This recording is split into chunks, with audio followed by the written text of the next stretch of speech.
Hello, on today's episode of Repeatable Genius, I'm going to be taking a closer look at design thinking. I began studying and documenting the techniques of innovation on my blog Repeatable Genius about 2 years ago. My initial thought was that I should be looking for ways for people to be more creative. But what I quickly found was that creativity is rarely the main problem. The problem is that we're creating ideas or coming up with ideas that don't resonate with the marketplace. What I found was that design thinking was the perfect antidote to that problem. Design thinking really has, in my view, two main components. One is that it's human-centered. Human-centered just means that it recognizes that at the end, what you're trying to do is make something useful for someone or some group of people. You're not just doing it to tick a few boxes or meet a few specifications. It really has to make somebody's life improve. And so the only way to know you're doing that is to be in touch with those people you hope to serve. The other characteristic of design thinking, the main characteristic in my view, is that it is iterative. It does not expect anyone to be able to make a plan, a perfect plan, and then unerringly follow that plan to conclusion. This can create an unsettling impression that we're throwing out the baby with the bathwater.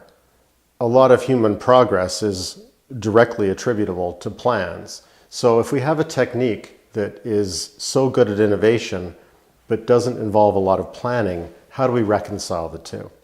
The iteration that I'm talking about in design thinking could easily be described as trial and error. Trial and error has kind of an amateurish note to it. People will derisively say, well, you arrived at your conclusion through trial and error. It implies a lack of rigor, a lack of understanding the approach you need to take. It really describes the scientific method. You create a thesis and then you test that thesis. And the beauty of design thinking is it allows you to do that, and it reminds us to do it as cheaply as possible so that we can do it often on the way to a conclusion, which is a product that we actually market. Speaking as somebody with a project management background, the quote from Mike Tyson that says, "Everybody has a plan until they get punched in the face," has a lot of resonance for me. It reminds me of those days when you go to great lengths, often months, planning a project, only to have it derailed by an unforeseen circumstance, a circumstance that honestly you couldn't have seen. And as the world continues to accelerate in the pace of innovation, what that means is that everywhere around you is changing very quickly too. So if you write a plan that's going to take a long time, you're going to get punched in the face because something that you were relying on outside of your sphere of influence is going to change. A useful counterpoint to that is a quote from Dwight Eisenhower, who said, "Plans are worthless, but planning is everything." There are two components to that quote, and they're both important. Let's take them in order. Plans are worthless.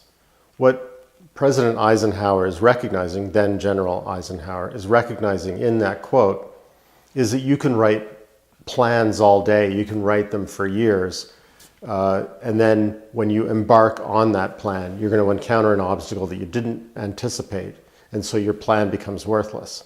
But the second part is important too. Planning is everything. So what that means is that when you encounter an obstacle, you rethink your plan. You still have to have a plan that is directionally correct towards your goal. But the lesson here is don't devote a whole lot of energy. Don't write a detailed Gantt chart like we do in project management all the way to the end of your project, expecting that effort to be paid off as you get closer to the end of the result. Teal is one of the founders of PayPal alongside Elon Musk.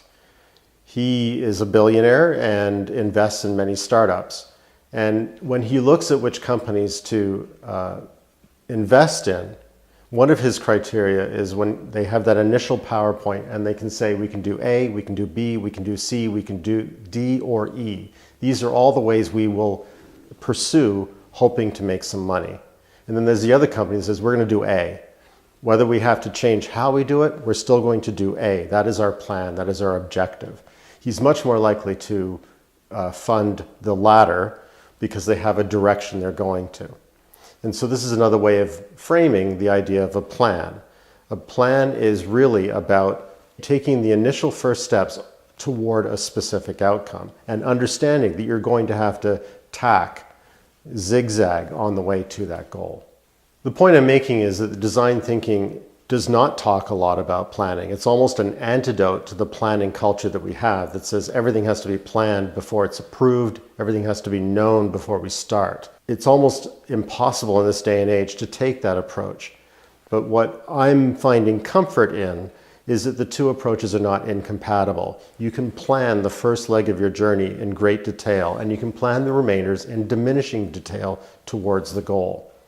So if you're a project manager, or if you inhabit a culture of project management in your organization, you can still adopt design thinking without throwing out everything you know, or feeling like all you have left is chaos and this constant state of iteration and not knowing where you're headed. Thank you for watching, and if you'd like to know more about design thinking, I've prepared a 10-minute guide. It's a PDF, it's freely available, and it's on my website, repeatablegenius.com.